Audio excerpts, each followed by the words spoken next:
Nas profundezas dos sagrados muros do Vaticano, um lugar envolto em mistério e fé, esconde-se um tesouro de segredos, longe dos olhares indiscretos do mundo.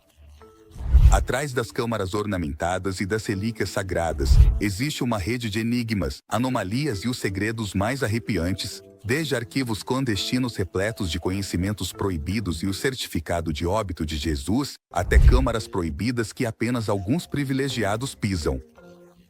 Acompanhe-nos nesta busca para desenterrar 17 das coisas mais assustadoras que foram ocultadas durante séculos no coração do Vaticano. Número 17. O Obelisco do Vaticano.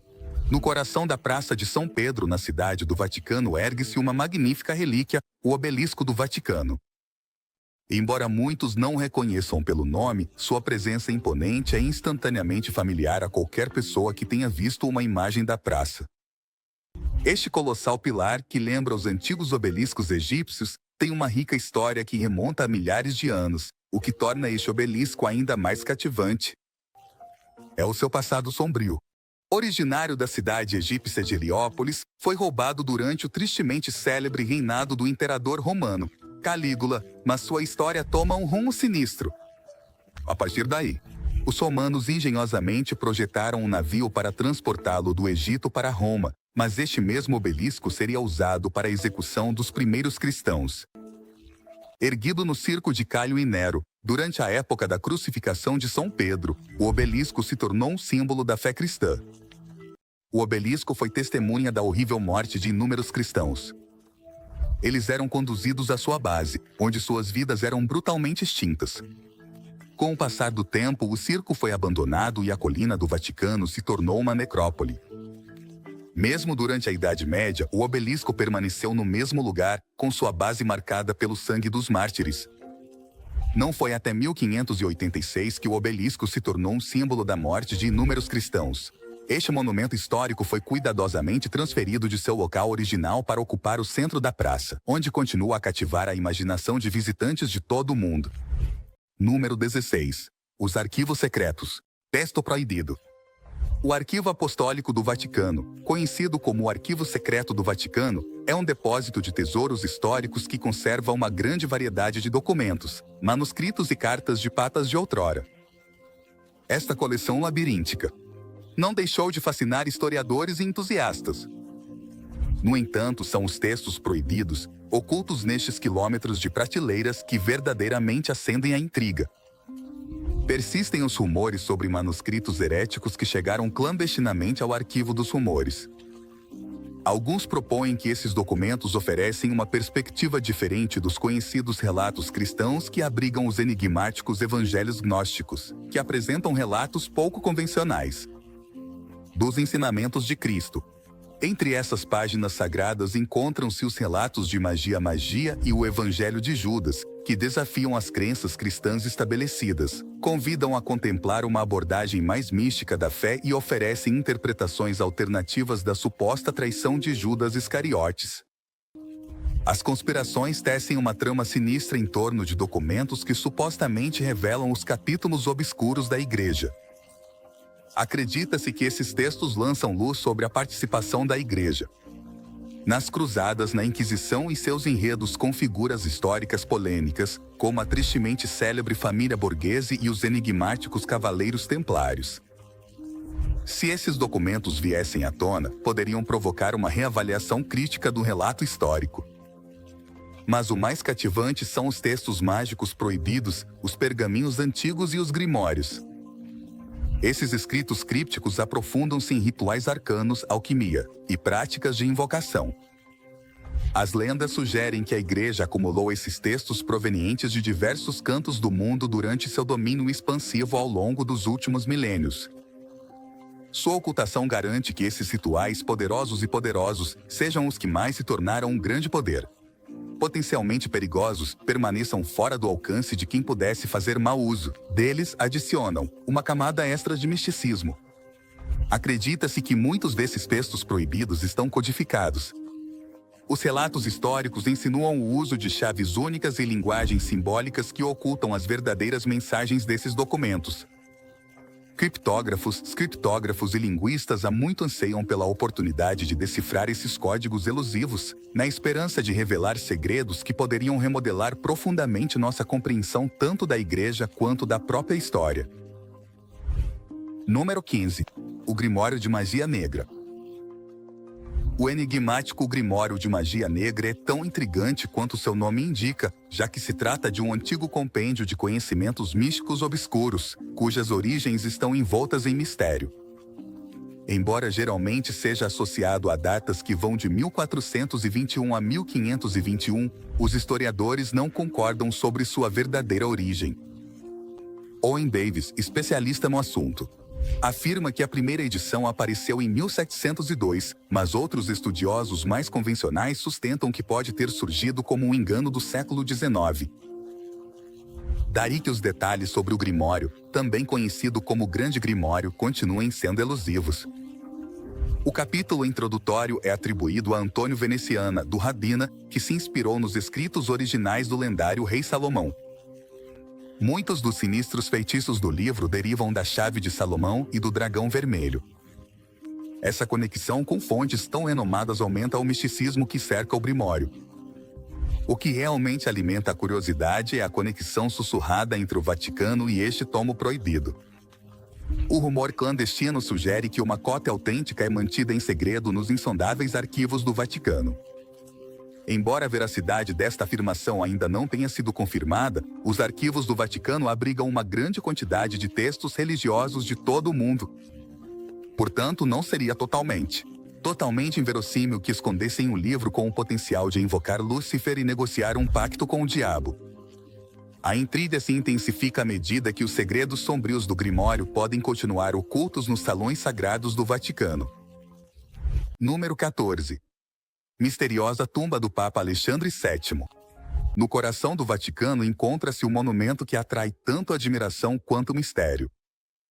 A tumba do Papa Alexandre VII, uma obra-prima meticulosamente elaborada pelo famoso artista Gian Lorenzo Bernini. Embora as esculturas intrincadas e os elementos simbólicos da tumba chamem grande parte da atenção, são seus silenciosos segredos e relatos inescrutáveis que realmente cativam aqueles que se aventuram a aprofundar-se em sua lenda. O Papa Alexandre VII, originalmente Fábio Chigi, deixou uma marca indelével como um dos pontífices mais influentes do século XVII. Seu reinado coincidiu com o auge da Era Barroca, uma epopeia caracterizada pela grandeza e opulência. No entanto, sob essa fachada de esplendor, escondiam-se histórias e especulações que fizeram de sua tumba um foco de mistérios vaticanos. A tumba, situada na grandiosidade da Basílica de São Pedro, apresenta uma surpreendente figura esquelética da morte esculpida em jaspe siciliano, emergindo de baixo com uma ampulheta na mão. Essa representação macabra se afasta do estilo típico das tumbas papais, insinuando um significado mais profundo. Alguns propõem que simboliza a fixação do Papa Alexandre na impermanência da vida, enquanto outros especulam que pode aludir aos acontecimentos clandestinos de seu papado. A lenda sugere que esta tumba poderia abrigar algo mais do que os restos mortais do Papa. Os rumores falam de antigas relíquias ocultas em seu interior. E alguns se atrevem a sugerir que o esquivo cálice de Valência, frequentemente associado ao Santo Graal, está escondido em seu interior. A história do falecimento abrupto de Alexandre alimenta ainda mais a intriga. Os registros históricos citam uma breve doença como causa, mas os rumores e as histórias populares tecem uma narrativa diferente. Alguns acreditam que ele foi vítima de um veneno, vítima de intrigas políticas e da tumultuosa política da época. A figura esquelética da morte, que segura as areias do tempo deslizando sobre sua tumba, poderia ser uma alusão críptica a este falecimento repentino e inesperado, adicionando outra camada de misticismo ao legado do Papa Alexandre VII. Número 13. Do Cristo de São Pedro. Sob a grandeza da cidade do Vaticano encontra-se a cripta de São Pedro. Oficialmente conhecida como a Necrópole de São Pedro, este lugar emana uma aura estranha que provoca arrepios em quem se aventura em suas profundezas. A necrópole se estende muito abaixo do solo, chegando até os alicerces originais da Basílica de São Pedro, construídos pelo imperador Constantino no ano 313 d.C. No entanto, adentra o centro da cidade de São Pedro, ainda mais revelando um mundo oculto de câmaras e túneis que alcançam profundidades inimagináveis sob o Vaticano. Esses sinuosos corredores conectam com cemitérios e mausoléus esquecidos. Há 2000 anos. Segundo a lenda cristã, a cripta está localizada no exato lugar onde São Pedro, discípulo de Jesus e primeiro Papa, foi enterrado após sua crucificação. O Vaticano até criou uma exposição na qual supostamente são exibidos os ossos autênticos deste venerado apóstolo. Embora esses ossos tenham sido desenterrados durante as escavações, a confirmação científica que os vincula a Pedro continua sendo difícil de obter. Seu túmulo, ou pelo menos o que se acredita ser dele, está a cerca de 10 metros abaixo do solo moderno da basílica. Abriga uma fascinante mistura de imagens, desde deuses pagãos até representações de Cristo, e pequenas avenidas que se entrelaçam entre nichos, onde inúmeros corpos foram enterrados. Mas o maior enigma gira em torno dos ossos de São Pedro. O Vaticano oferece algumas provas em apoio à sua afirmação. Eles apontam que no interior do túmulo há letras gregas inscritas que significam Pedro e sugerem que os primeiros cristãos, em um ato clandestino de devoção, adornaram as paredes com homenagens a Pedro. A pergunta que persiste é por que o Vaticano esperou até a década de 1940 para confirmar a identidade desses ossos. Os cientistas afirmam que, apesar desses indícios convincentes, a verdadeira identidade do esqueleto continua sendo um mistério, lançando um véu de incerteza sobre a cripta de São Pedro. E os ossos que jazem nela. Número 12. Dos túneis de fuga dos papas. O Pazeto de Borgo, uma fortificação de pedra aparentemente comum dentro da cidade do Vaticano, se estende por impressionantes 2 pés, conectando a cidade com o imponente Castel San Angelo. A maioria dos transeuntes ignora sua importância histórica. Este muro de pedra, que à primeira vista parece apenas mais uma parte da arquitetura, esconde uma rica história como passagem secreta. Um segredo, utilizado em seu tempo pelos papas para evitar possíveis ameaças. A construção do Pazeto começou no ano 850, a pedido do Papa Nicolau III. No entanto, não foi concluído até 650 anos depois, durante o reinado de Alexandre VI, em 1492. O Papa Alexandre, tristemente célebre por sua corrupção e nepotismo, usou seu poder e recursos para atender a seus filhos. Ilegítimo. Terminou o passadiço justo a tempo, já que logo precisaria de sua via de escape, quando os franceses o invadiram 2 anos depois. Apesar dos séculos de esforço investidos em sua criação, o Pazeto mal foi utilizado. Apenas um punhado de papas precisou de sua secreta via de escape.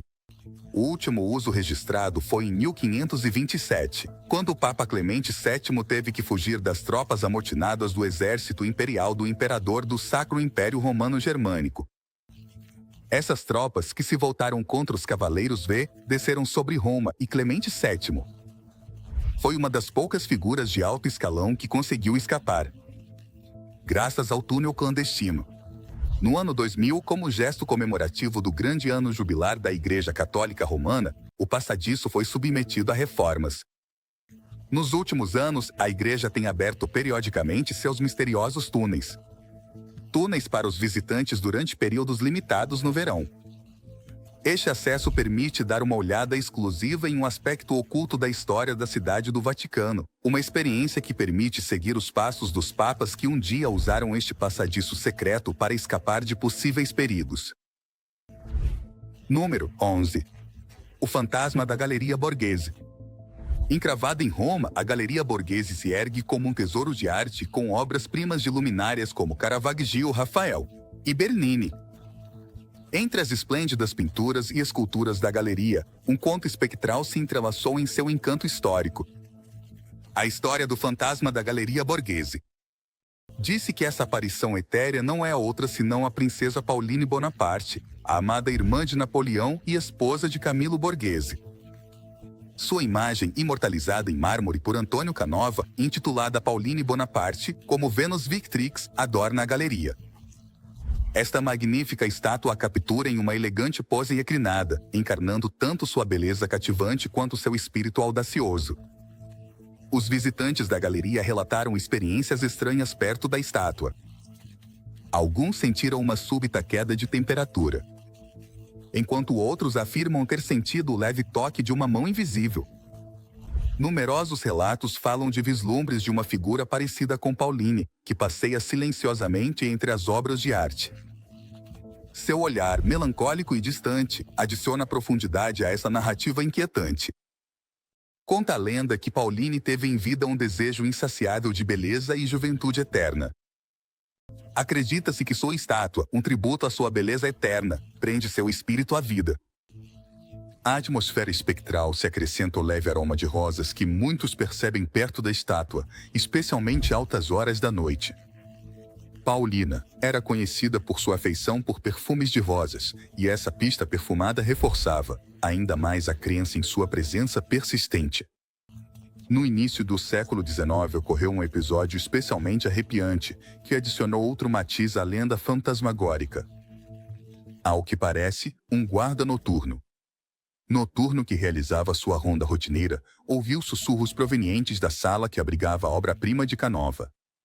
Ao se aproximar com curiosidade, viu como a estátua de Paulina girava lentamente a cabeça em sua direção. Tomado pelo terror, o guarda fugiu e se recusou terminantemente a voltar à galeria ao anoitecer. Este incidente assustador, transmitido de geração em geração, adicionou um capítulo arrepiante às lendas de fantasmas que cercam a Galeria Borghese. Número 10. Previsões perdidas de Nostradamus. Nostradamus, o estranho vidente francês do século XVI, gravou seu nome de forma indelével na história, com suas enigmáticas quadras e versos proféticos, objeto de escrutínio, interpretação e debate durante séculos. No entanto, entre as sombras de seu misticismo, esconde-se uma lenda duradoura que sugere que uma coleção clandestina de suas profecias está protegida entre os enigmáticos muros do Vaticano. A narrativa começa no final do século XV, pouco depois do falecimento de Nostradamus, quando começaram a circular rumores de que nem todos os seus escritos haviam sido tornados públicos. E dizia-se que um manuscrito distinto de suas obras publicadas havia sido enviado a Roma. Acreditava-se que este documento, que continha algumas de suas previsões mais explosivas e detalhadas, era demasiado polêmico e perturbador para as autoridades eclesiásticas da época. O manuscrito perdido, conforme insinuam as lendas, contém previsões que aludem diretamente a eventos cruciais da história da Igreja, como cismas, controvérsias e até possíveis escândalos destinados a se desenvolver ao longo dos séculos posteriores. Acredita-se que essas profecias são mais explícitas do que as típicas quadras crípticas de Nostradamus, o que as torna acessíveis e potencialmente mais perigosas nas mãos erradas. Embora o Vaticano nunca tenha reconhecido oficialmente a posse de tal manuscrito, vários fatos curiosos têm alimentado as especulações. No século XIX, um erudito afirmou ter encontrado referências a este documento secreto no diário de um cardeal do século XVI. O diário revelava o desconforto e a inquietação do cardeal ao ler as quadras proibidas do vidente. Outra pista tentadora surgiu de um desertor da igreja no início do século XX, que falou em voz baixa sobre uma biblioteca proibida oculta no Vaticano. Este lugar supostamente abrigava textos heréticos e documentos controversos, longe de olhares indiscretos. Entre eles, afirmava, encontrava-se o manuscrito perdido de Nostradamus, profusamente anotado e examinado por alguns poucos escolhidos. Manter tais previsões sob chave permitiria à Igreja manter o controle sobre informações potencialmente desestabilizadoras, evitando interpretações errôneas ou usos indevidos. O manto de segredo que envolve este tesouro oculto da profecia continua alimentando a especulação e a intriga.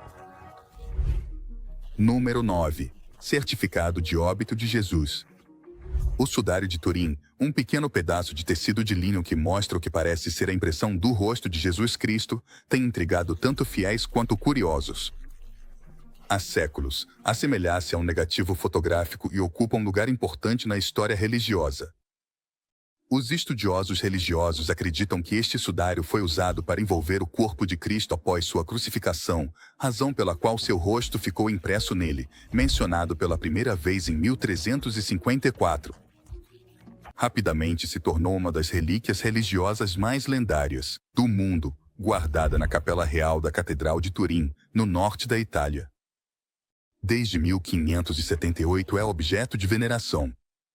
No entanto, a autenticidade do sudário tem sido objeto de controvérsia há muito tempo. Em 1988, a datação por radiocarbono sugeriu que o linho datava da Idade Média, aproximadamente alguns anos após a morte registrada de Cristo, o que colocava em dúvida sua veracidade. Mais recentemente, Bárbara Fraiu, uma pesquisadora com acesso aos arquivos secretos do Vaticano, revelou uma fascinante descoberta. Ela afirma ter detectado traços de escrita no sudário, inscritos em grego, hebraico e latim. Essas palavras transmitem algo parecido a que este sudário foi colocado sobre Jesus de Nazaré. Esta declaração, vinda diretamente de alguém relacionado com o Vaticano, deu origem a especulações intrigantes. Agora se conjectura que este misterioso pedaço de linho é o que se encontra no centro da cidade. Pode ter sido utilizado como uma espécie de certificado de óbito. Um funcionário que seguiu a crucificação de Jesus escreveu seu nome em vários idiomas no sudário antes de envolver seu corpo para enterrá-lo. Esta descoberta suscitou um debate sobre se o sudário é realmente um artefato genuíno que leva o nome de Jesus Cristo, ou se trata de uma relíquia da história. O enigma que rodeia o sudário de Turim continua a cativar e desconcertar. Número 8. O afresco demoníaco da Capela Paulina. O Vaticano, depositário das obras de arte mais célebres do mundo, está adornado com afrescos, esculturas e pinturas de renomados mestres, cada um dos quais narra histórias de devoção, milagre e graça divina. No entanto, entre essas obras-primas, uma enigmática e menos conhecida, deu origem a rumores sombrios e especulações. O suposto afresco demoníaco da Capela Paulina. A Capela Paulina, situada ao lado da Capela Sistina, é um lugar de importância espiritual e maravilha. Estética. Encomendada pelo Papa Paulo III, no século XVI, suas paredes mostram o gênio artístico de Michelangelo. No entanto, se devemos acreditar nas lendas, entre as representações sagradas está oculta a imagem de um demônio, sutilmente entrelaçada nos intrincados detalhes. Supõe-se que essa figura demoníaca esquiva está oculta no afresco, que ilustra a conversão de Saulo em meio ao tumulto da dramática transformação de Saulo no caminho de Damasco, os olhos. Observadores afirmaram discernir a tênue silhueta de uma figura cornuda e sombria que espreita na periferia. Essa figura, desprovida da serenidade e da divindade que caracterizam os demais personagens, contrasta fortemente com o tema geral da cena. Existem inúmeras teorias sobre a presença desse demônio. Alguns sugerem que Michelangelo, em um audacioso ato de rebeldia, introduziu clandestinamente a figura como um comentário à corrupção e decadência percebidas na igreja de sua época. Outros conjecturam que poderia ser uma representação dos demônios pessoais com os quais o artista lutou ao longo de sua vida, uma assinatura sutil de suas lutas internas. Outra teoria propõe que esse suposto demônio é uma inclusão intencional, que simboliza o encanto, sempre presente, do mal. Mesmo em momentos de profunda revelação espiritual, é um lembrete de que o caminho para a retidão está repleto de tentações e desafios. Uma luta eterna, belamente retratada nos enclaves ocultos da Capela Paulina. Número 7. O franco-maçom francês. A Igreja Católica Romana mantém uma postura firme, e alguns diriam arcaica, em relação à maçonaria. Esta política, aparentemente antiquada, continua sendo aplicada rigorosamente nos dias de hoje. Em um caso recente, um pároco de uma estação de esqui francesa, o Padre Pascal, enfrentou o julgamento rigoroso da Igreja quando se recusou a renunciar à sua filiação à maçonaria. A associação do Padre Pascal com a loja Grande Ariane de France, ramo francês da Maria considerada anticristã pela Igreja, trouxe-lhe graves consequências. Este grupo tem enfrentado a condenação dos papas ao longo da história, aprofundando ainda mais a aversão da Igreja. Roma, ao descobrir os vínculos do Padre Pascal com a maçonaria, ordenou-lhe o cessar de todas as suas funções religiosas como medida punitiva. Este dramático incidente ocorreu em 2013, quase uma década depois de ele assumir seu cargo de pároco em Mogil. Os maçons, frequentemente criticados por fazerem parte dos Illuminati, negam fervorosamente essas afirmações. Eles afirmam que não são mais do que um clube de cavalheiros, dedicado principalmente a atividades de caridade. No entanto, a Igreja Católica Romana tem uma opinião muito diferente e os considera intrinsecamente malévolos. Este eterno confronto entre a Igreja e a maçonaria levanta questões intrigantes. Enquanto alguns veem os franco-maçons como benignos, a oposição inabalável do Vaticano sugere uma camada mais profunda de complacência, de complexidade. Talvez a Igreja possua ideias ou preocupações que escapam ao resto de nós, o que destaca o enigma que envolve este antigo debate.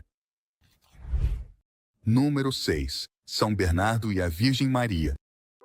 Por toda a Europa. Pode-se tropeçar em obras de arte inspiradas em um conto cristão bastante peculiar, uma narrativa que o Vaticano preferiria manter nas sombras.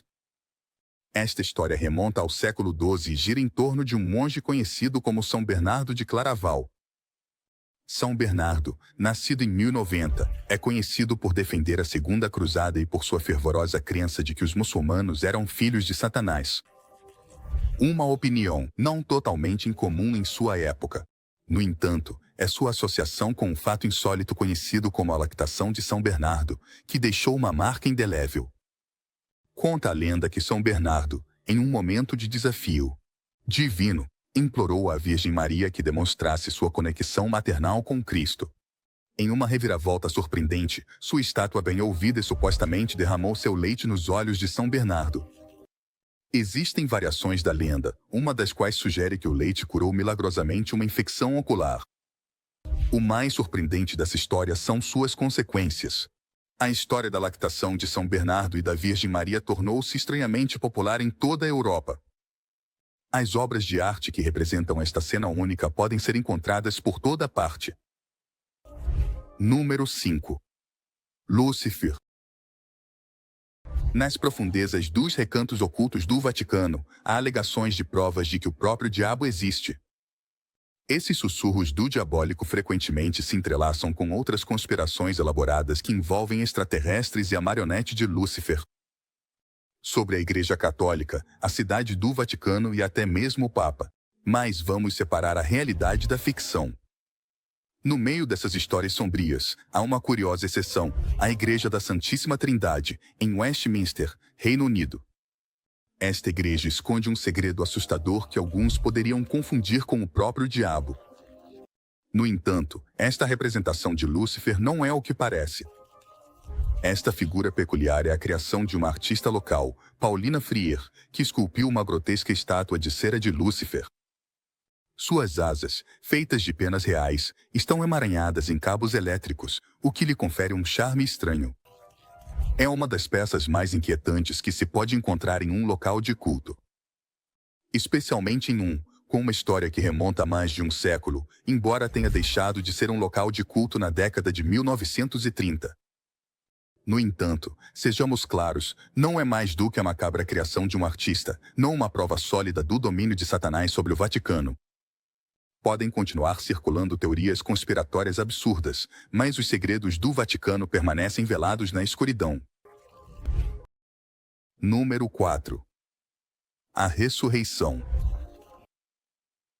No interior do Vaticano há uma escultura inquietante chamada Ressurreição, que projeta uma sombra assustadora sobre a sala de audiências.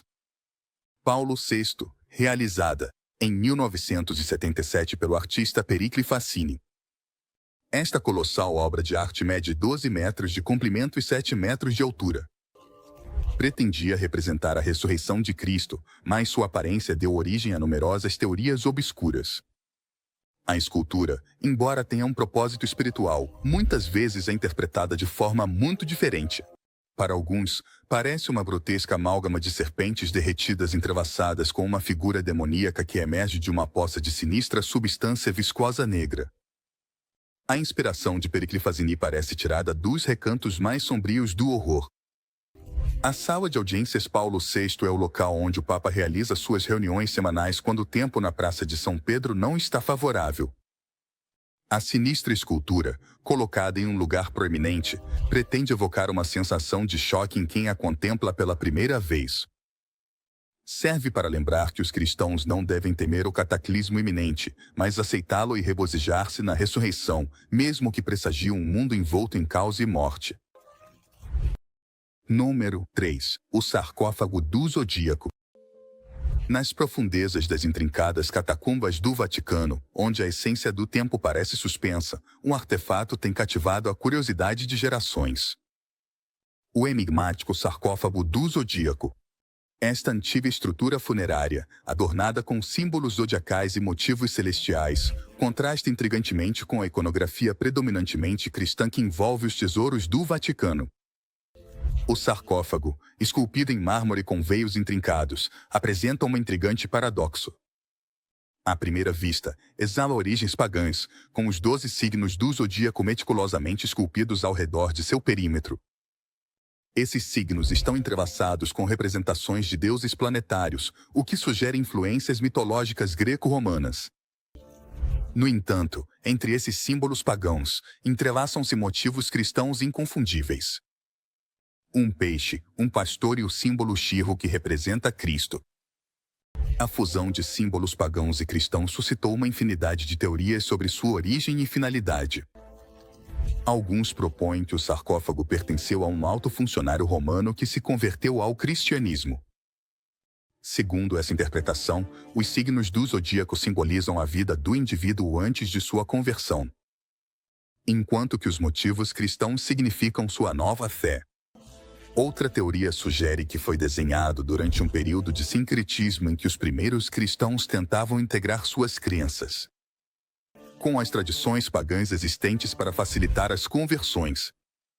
Nesse contexto, os símbolos do zodíaco poderiam representar a natureza cíclica da vida e da morte, em harmonia com as crenças cristãs, na ressurreição e na vida eterna. Ao longo dos séculos, o sarcófago do zodíaco não só desconcertou historiadores e teólogos, mas também intrigou cultistas, astrólogos e estudiosos do esoterismo. Para eles, representa uma ponte oculta entre caminhos espirituais, uma chave para desvendar a sabedoria antiga que transcende o tempo e os sistemas de crenças. Número 2. O elefante do Vaticano. Em 1962, enquanto alguns operários italianos se esforçavam para modernizar a cidade do Vaticano, suas escavações revelaram uma descoberta surpreendente que deixaria muitos perplexos. 4 ossos colossais e um enorme dente enterrados nas profundezas do solo sagrado. Esses ossos eram tão imponentes que os trabalhadores inicialmente acreditaram que eram restos de um dinossauro. No entanto, não se tratava de antigas relíquias fossilizadas. Eram os restos de um animal que havia encontrado seu fim muito mais recentemente. De fato, eram os ossos de um elefante. A curiosidade pelo estranho achado permaneceu latente durante décadas. Mas nos anos 90, o interesse pelo elefante do Vaticano ressurgiu. Silvio Badini, do Smithsonian, finalmente desenterrou a fascinante história que se escondia por trás dessa extraordinária descoberta. A história começou no século XXI. Com a eleição do Papa Leão II, em 1513, quando um embaixador português chegou ao Vaticano com um presente extraordinário, um elefante albino, branco, puro e com cerca de 4 anos de idade. Naquela época, os elefantes eram relativamente desconhecidos para os romanos e só eram mencionados em antigas histórias de grandes guerras de 1000 anos antes.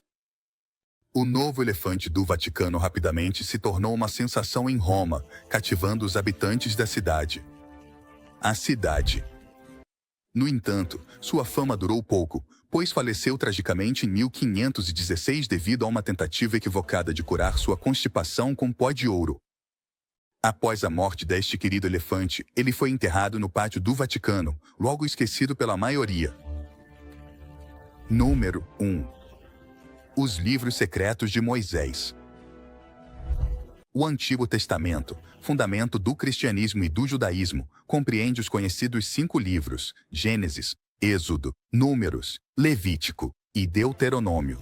Mais ocultos nas sombras da história encontram-se 2 livros intrigantes, o Sexto e o Sexto, Seiso e o Seateio, de Moisés. Trata-se dos Grimórios Esquecidos, coleções de feitiços e encantamentos mágicos. Surpreendentemente, esses textos foram supostamente escritos pelo próprio Moisés e transmitidos de geração em geração. No entanto, em algum momento críptico que provavelmente só o Vaticano conhece, esses livros foram suprimidos por não se ajustarem à narrativa bíblica padrão. Os livros adicionais de Moisés contêm uma série de feitiços, nomes mágicos, desenhos intrincados e diretrizes para realizar façanhas extraordinárias. Como controlar o clima, influenciar os outros e possivelmente se comunicar com os falecidos. Mas sua autenticidade continua envolta em mistério. Os manuscritos originais desses livros clandestinos nunca vieram à tona e as cópias mais antigas conhecidas são panfletos alemães do século XVIII. Alguns céticos duvidam de sua existência, enquanto outros afirmam que os artigos autênticos residem nas impenetráveis abóbadas dos arquivos secretos do Vaticano, ocultos para sempre de olhares indiscretos. Qual dessas 17 coisas mais assustadoras você acha interessante e misteriosa? Deixe-nos saber nos comentários.